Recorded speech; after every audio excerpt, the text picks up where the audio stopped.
being able to create a simulation that could be done anywhere in a headset at home, on the bus, through a mobile phone, gives students an extra chance to keep learning in between those more in-person experiences and introduce some of the more complex scenarios they might face when they need to.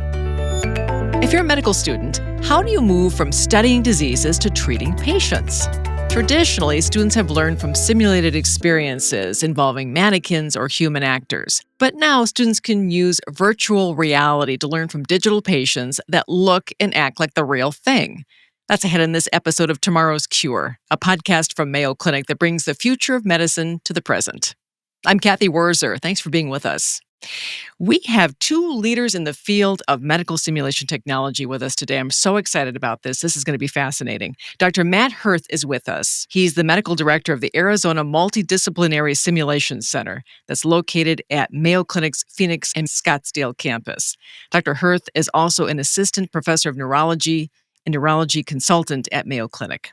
With us also is Dan Munnerley. He's the executive director of the Next Lab at Arizona State University. The Next Lab uses digital resources to innovate in education.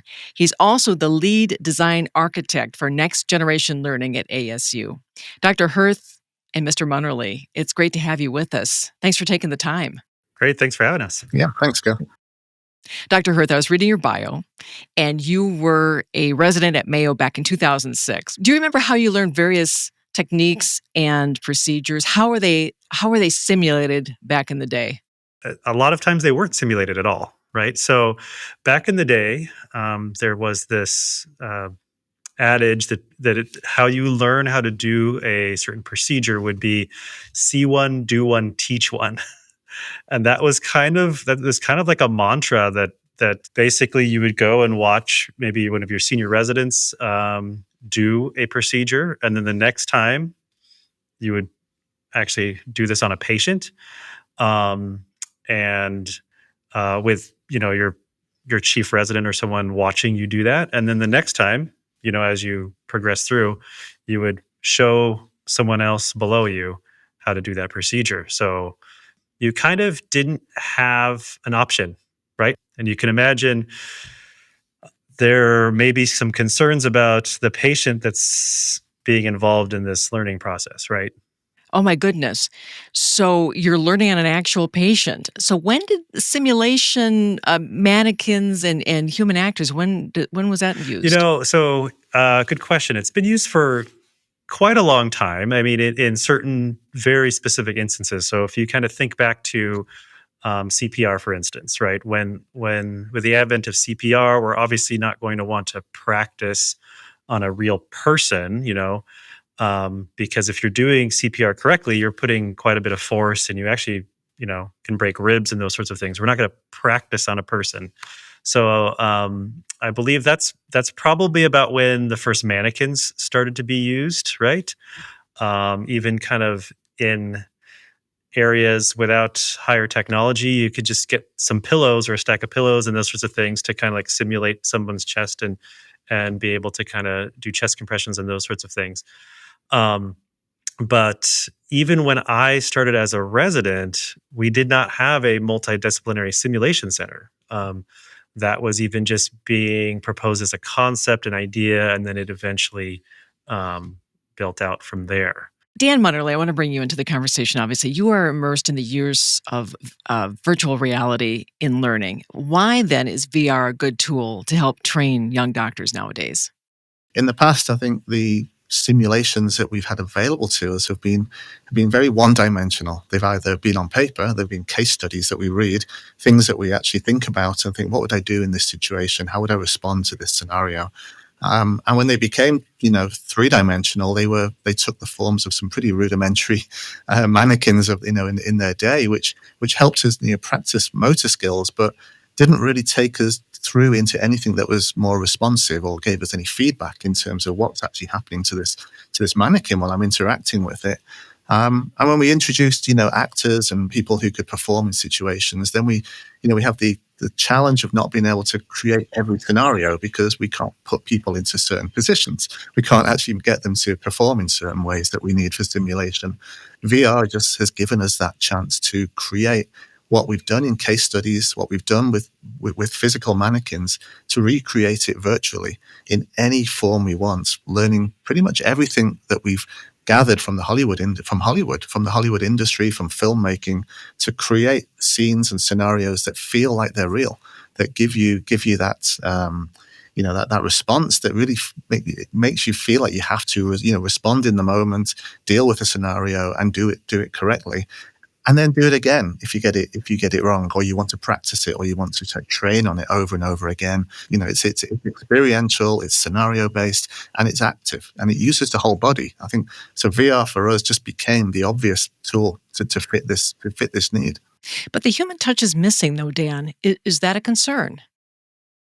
It is, and there's been many ways to simulate that in terms of creating feedback. So we've had gloves which give us haptic feedback, that as you reach out and touch something, you actually feel it. We've had mannequins that respond to touch, and so there's a physical connection there. And when we get those two senses happening together, what you see in the headset and what you feel with your hands, it's a connecting of two senses at the same time that really make that experience feel hyperreal. So you're absolutely right. When you introduce touch to VR, you actually go up a level in terms of the impact of the training.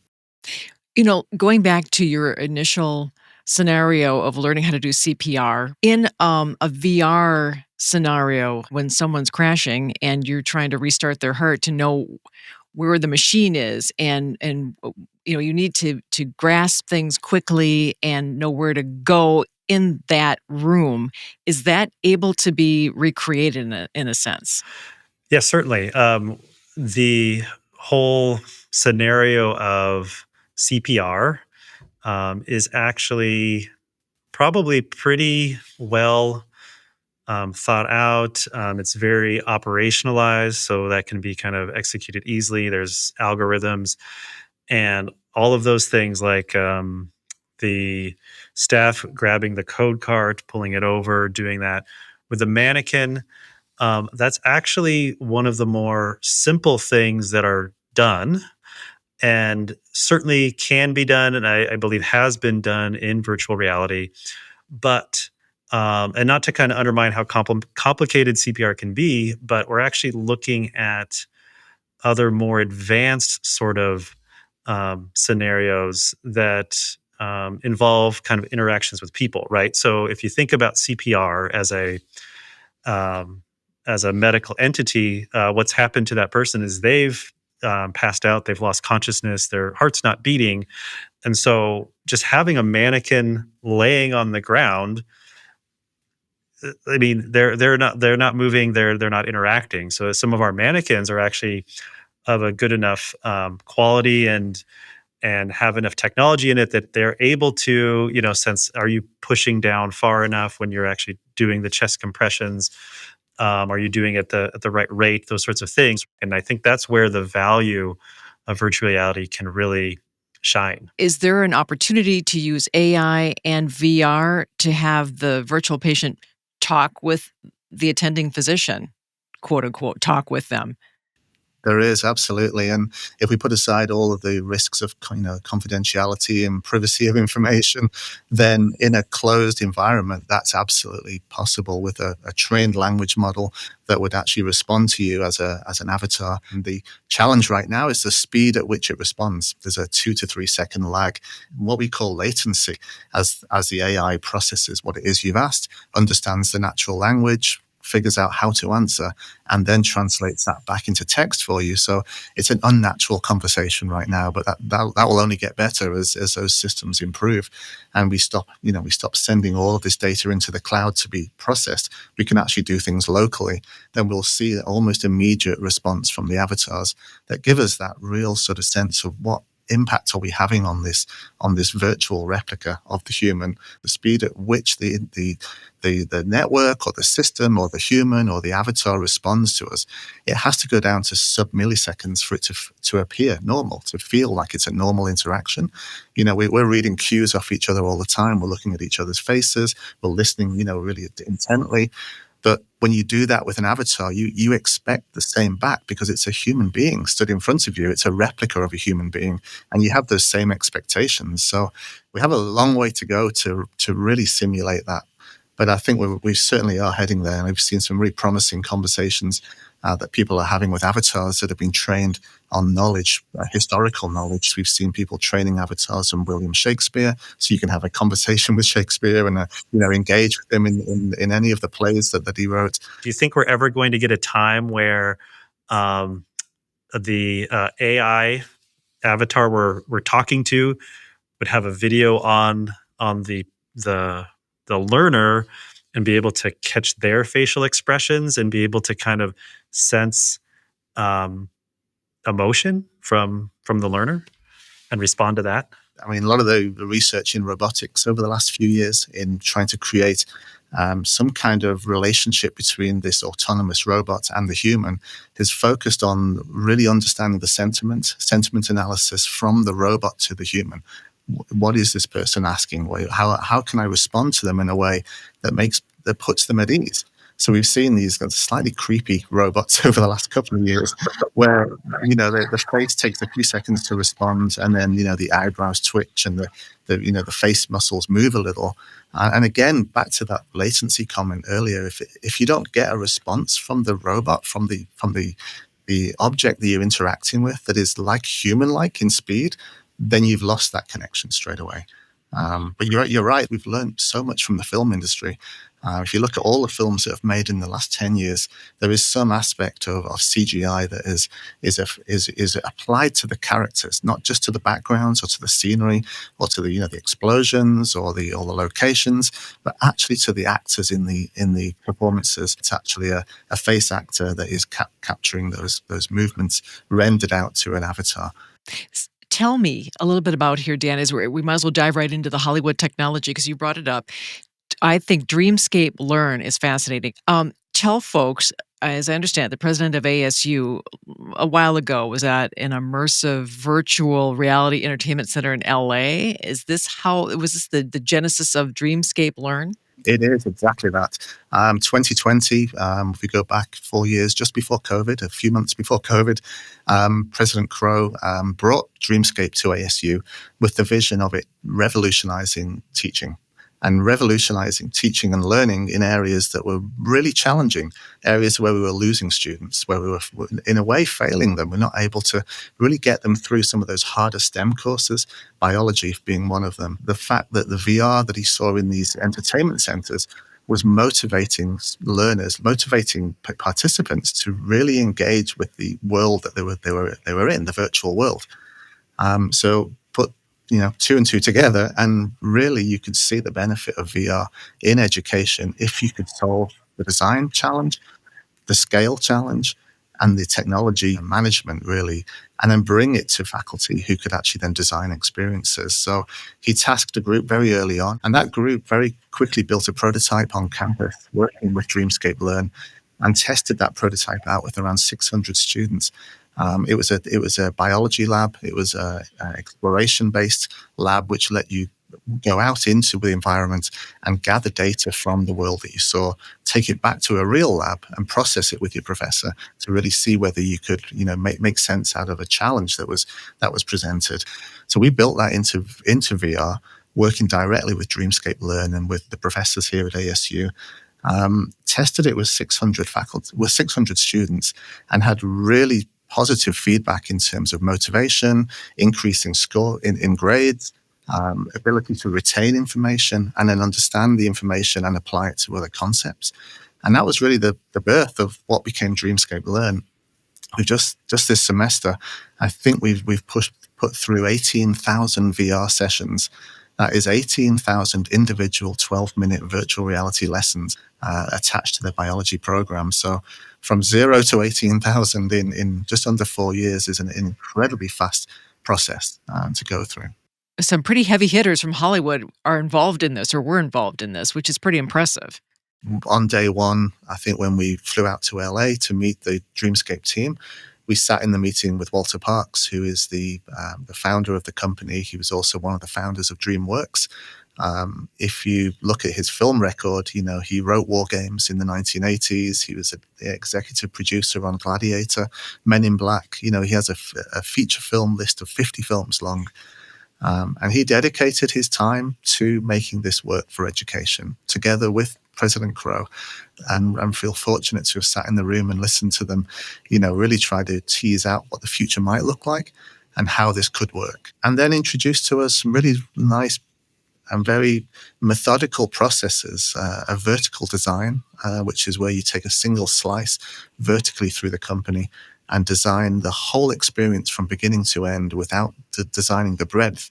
So we actually built one module of Dreamscape from beginning to end to test the whole thing out without having to build the whole course. With Dr. Hoerth's project with the stroke assessment, we'll take one question of the stroke assessment and build out that as a vertical to see what all of the interactions look like for somebody taking that test and answering that one question in a virtual environment.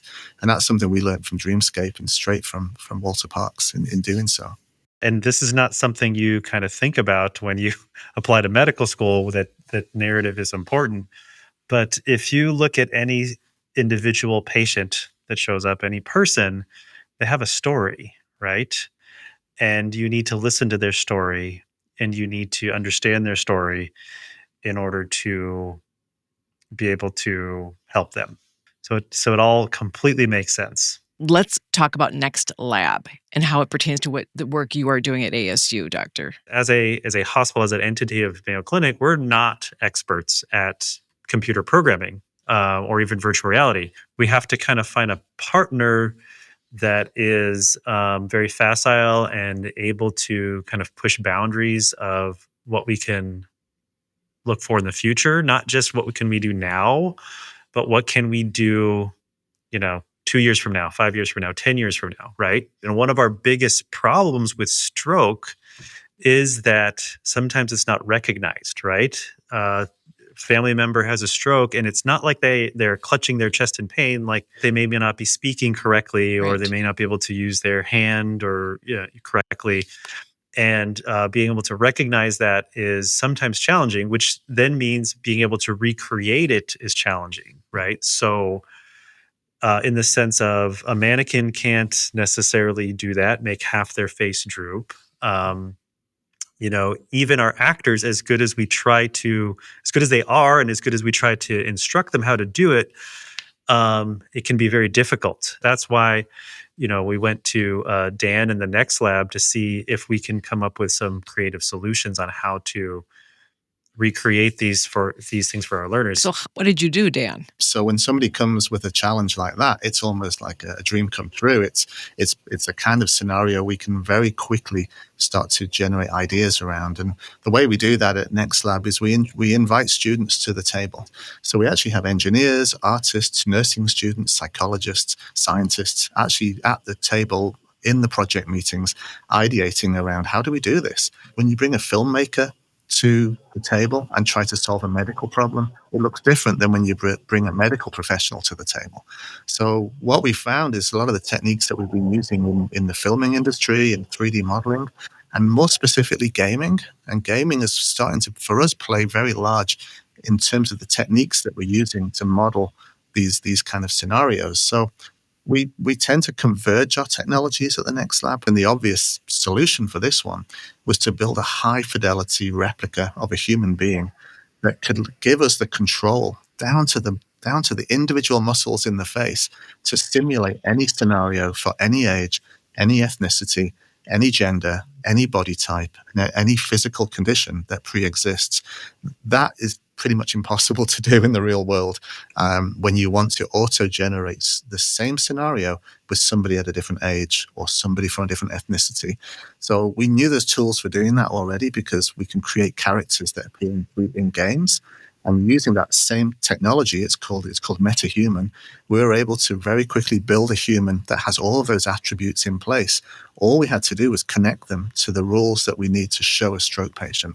The limited movement, the actual facial droop, all of the different aspects that you would use to detect the stroke patient, we can actually map and attach to the human but with the benefit of just generating a new human at the click of a button every time we want to see it on a different person. And that I think once we saw that as a prototype, I think we knew there's a really powerful solution here to help Dr. Hoerth in his needs. And doctor, when you saw this, what did you think as a neurologist? Yes, I mean this is incredible because as I'm a neurologist first by trade, right, but also our director of our first year medical student course, where I get them at the very beginning, teaching them about stroke and how to do this, and then as they go through their medical training into our clerkships and actually going out and seeing patients, so to be able to have a tool where we can recreate scenarios or similar scenarios and kind of change those scenarios up, very, slightly with different nuances. It's incredible for them to kind of practice because, the current way of training our learners how to take care of a stroke is, hey, come along and, watch me do this, right? That then gets challenging when we're trying to kind of scale up and get more people trained on how to do our stroke evaluations and, hopefully, in the future, additional conditions, right? Can I get back to MetaHuman for just a moment? I'm just curious about this. The data set used to train it, can you use various patients with scars or tumors or maybe chromosomal abnormalities? Can you tweak the data sets to really cover a number of different conditions? Yeah, we've explored facial scarring. We've explored skin in terms of the look and feel. But it's a visual thing that you do. It's much more of an artistic approach than it is an actual scientific approach. So how do you render something that looks less circulation in one person than the other? It's actually very much a visual difference in color and texture and tone. What I'm noticing is all of the attributes that we program, once we program them, they have a tolerance. And as we tweak the tolerance up and down, we can introduce and remove certain blemishes, certain features, certain facial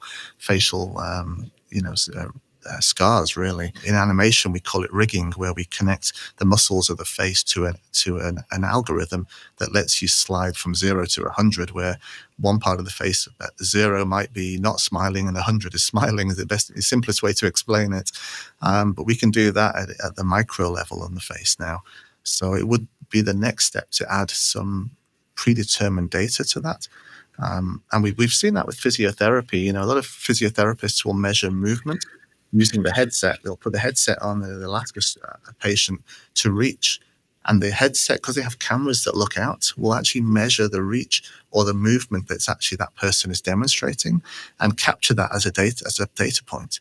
So then over time during physiotherapy, you can ask them to repeat the same movements and see whether there's any change. It is actually, it's possible to do that. Is there real-time feedback in this scenario as the learner is observing and seeing what's going on? Right. I guess we should clarify a little bit that this project is still a bit under development, but that will be part of it. Our learners, our next generation of learners, they are very used to things like video games, right? The gamification of education is really becoming a much bigger topic. There are even concepts of like developing things like leaderboards, like, hey, I did this evaluation in X number of seconds and I got X score, beat me on that one, right? I mean, these sorts of concepts is what are the kind of things we also want to, add on as kind of secondary gains and benefits from these types of technologies. So our students, a lot of them have grown up over the last few years playing games since they were quite small. What's really interesting is that the skills that they've learned playing those games are the exact same skills that we use to design the virtual simulations for the projects like the one we're working with Dr. Hoerth. And that's an untapped talent, really, that is out there. A whole generation of young people coming to university with skills already locked in 3D modeling, animation, working in virtual worlds, that we can now redirect towards these very impactful projects. But I can see maybe some listeners are thinking, okay, well, my soon-to-be physician learned, how to deal with Sure. stroke patients in a gamified situation. Is that a Right. concern, perhaps? I personally don't believe so. This is not a replacement of traditional medical education. We still have requirements. They still have to see physical people. They have to lay their hands on them. They have to actually talk to real people. Because one of my kind of rules in simulation, so to speak, is that it's a safe place, right? So we make mistakes when we are simulating, when we're kind of training on our kind of not real people, whether it's virtual reality, mannequins, simulated patients. We can make mistakes there. It's okay. We don't want to make mistakes on patients. And so that's the kind of playground, the sandbox we want to allow our learners to start with. So it's not a replacement. This is completely an add-on. Yeah, absolutely. And just to that point of training, the airline industry has trained pilots for years on simulators as early as, the 1920s, 1930s, because they knew they couldn't simulate those scenarios that were out of the ordinary. They didn't want to put a plane through a storm to test how you would respond to a storm. The idea of simulation is not a replacement, but a chance to introduce the outliers and to introduce things that might be risky as well, or expensive, things that equipment, access to equipment and to labs and to buildings. The cost, is increasing year on year. So being able to create a simulation that could be done anywhere in a headset at home, on the bus, through a mobile phone, gives students an extra chance, to keep learning in between those more in-person experiences and introduce some of the more complex scenarios they might face when they need to. And the gaming piece is really of interest to me simply because the scale of gaming right now turns out it's not just young people. Fastest growing gaming demographic right now is over 55s. So we've got, a large generation who are moving into gaming at a time when they're struggling to interact with traditional websites and traditional information because the fonts are too small and the layout's not right. So the interface needs to change. We need to engage using these playful interfaces in all aspects of communication, not just in learning and simulation. And I think gaming's given us this real insight into how to tap into this intrinsic motivation that you get as a gamer. When they're in a game solving a problem, you look at how much effort they put in to get up to the next level in any game that they're playing. Any gamer will tell you this, to solve that problem, no matter how you do it. That's the critical thinking, the creative thinking, the curiosity that we really want to tap into in our learners to help them become not just better professionals, but just bring out those skills. Doctor, is there any research in terms of how well individuals then retain the knowledge? I mean, there's a few studies here and there, and they are showing benefits. And so I can talk about in generalities. When you kind of look at like the learning pyramid, so to speak, like the base of the pyramid, is things like lectures or reading books and those sorts of things. And the amount of information you retain from this kind of goes back to learning theory, is actually, relatively little, right? Like 5-10% or whatever. Like you have to consume a lot of information passively to be able to retain it. Whereas when you get up to what we call and what we've called experiential learning, like learning through experiences, physically doing that, doing the simulation, putting yourself in virtual reality, you retain so much more of that information if you've kind of lived that experience and interacted with it rather than it coming at you passively. Dan, nothing's ever perfect. I know you're still working on this, but what are the current limitations? What are the hurdles you need to jump in order to move this forward?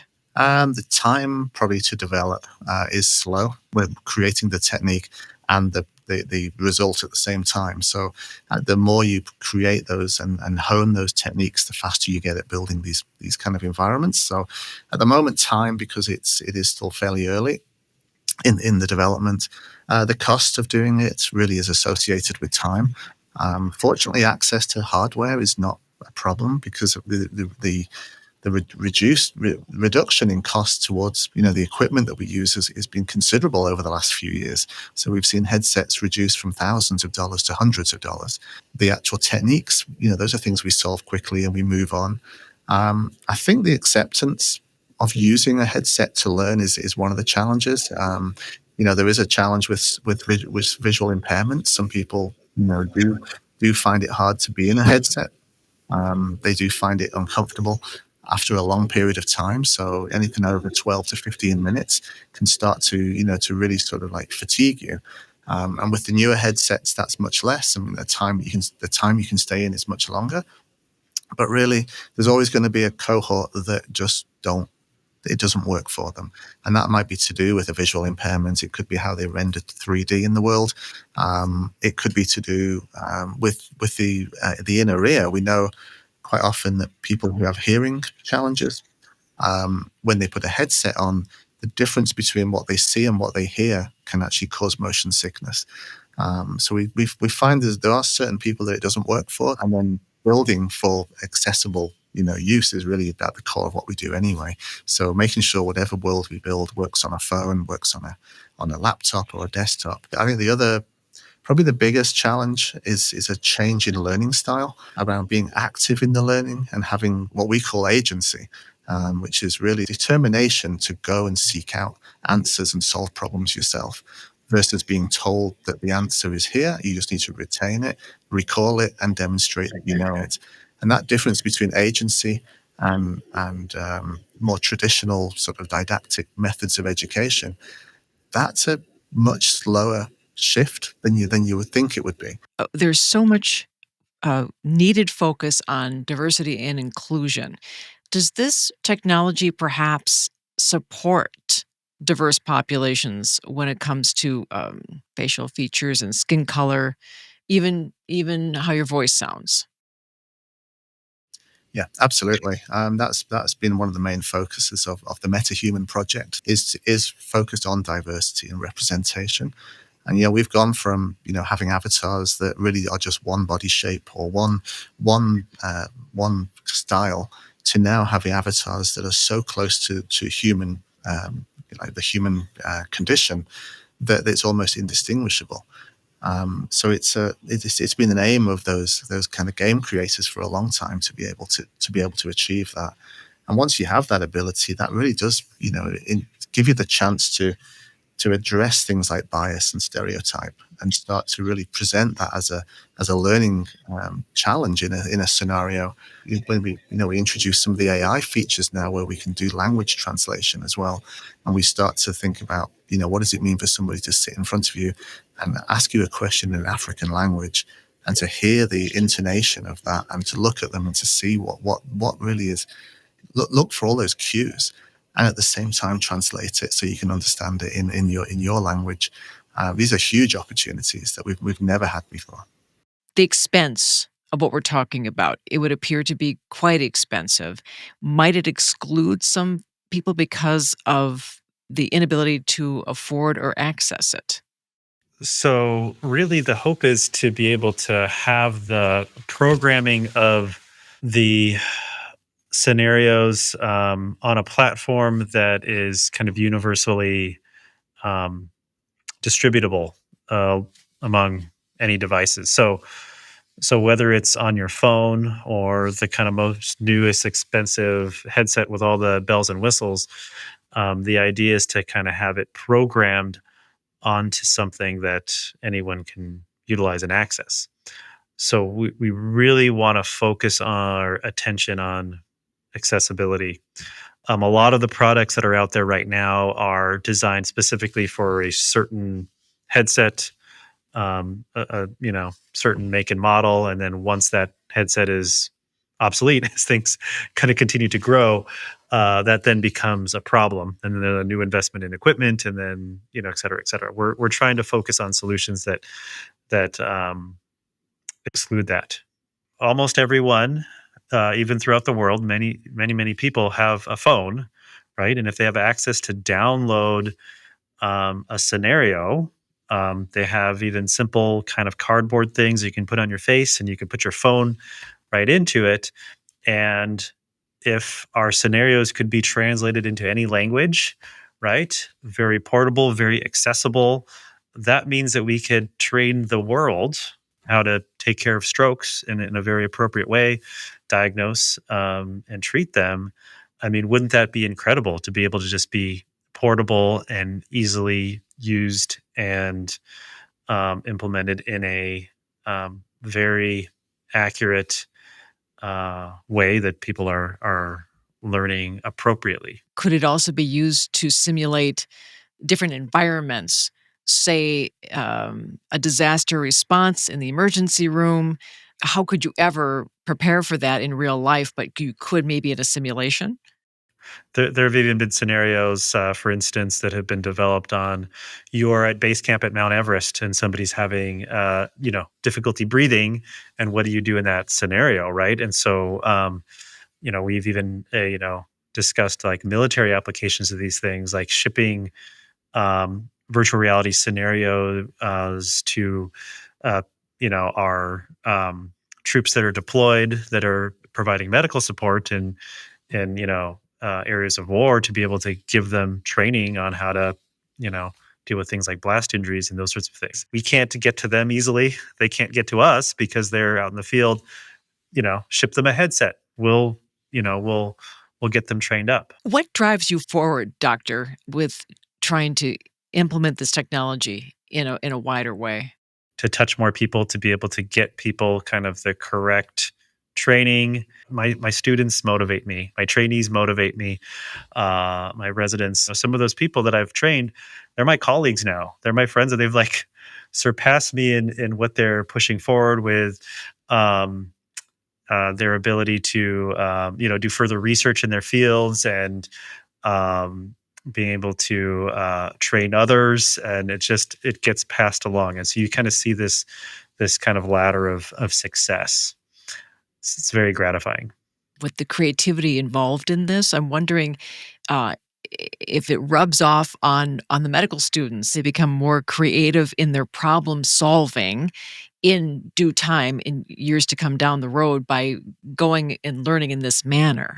Our students are very bright when they come to our medical school, right? I mean, almost by definition, they're very good at taking tests, right? And on a test, traditionally, multiple choice tests, there's one correct answer, there's one best answer. For some, it's not so hard, but for some students, it's very challenging to shift from a mindset of where there's one correct answer and I'm going to get that correct answer to taking care of a patient, where we then want to make sure that we look at all the possibilities of all the different, aspects that could be wrong with them, right? So we have this thing called like a differential diagnosis.